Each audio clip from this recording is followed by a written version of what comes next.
ఎవడు చూడు వన్ సైడే మాట్లాడుతున్నాడు. ఒక ఆడపిల్ల క్యారెక్టర్ ని డిసైడ్ చేయడం అంత ఈజీయా? రామ్ రామ్ అందరికి ఒక్కసారి వీడియో చూడండి, మాట్లాడదాం. వన్ సైడ్ మాట్లాడిన వాళ్ళందరి గురించి మాట్లాడదాం.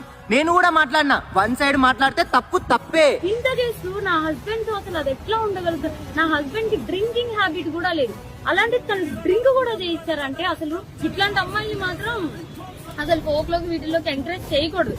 వచ్చిందా పెద్ద న్యాయవాది? మొగడు పత్తిత్తు పక్కనోళ్ళు పచ్చిలా. మొగడు ఎక్కడ పోతున్నాడు, షూట్ లో పోయి ఎట్లాంటి వేషాలు వేస్తున్నాడు, ఎంత మంది పిల్లల్ని గెలుకుతున్నాడు, ఎంత మంది తోటి పంటున్నాడు, చూసుకోవాల్సిన బాధ్యత నీకు లేదా?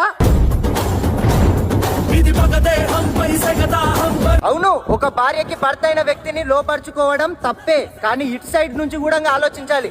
అంత ఫేమ్ లో ఉన్న ఒక అమ్మాయి పెళ్ళై పిల్లలున్న వాడితో పడుకోవడానికి సిద్ధమైందంటే దాని వెనక ఎంత పెద్ద కథ కానుండి ఉంటది. అంత ఈజీగా ఒక అమ్మాయి క్యారెక్టర్ ని ఎట్లా డిసైడ్ చేస్తారు?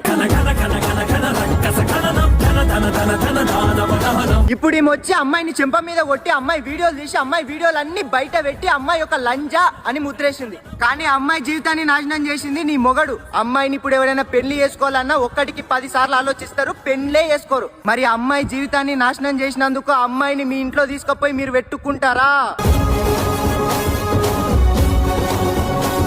కాకాకిడ వన్ సైడ్ మాట్లాడితే మనదే తప్పైతుంది. ఈమె ఏదో మాట్లాడిందని ఒప్పైపోదు, ఆమె ఏదో వేసిందని తప్పైపోదు.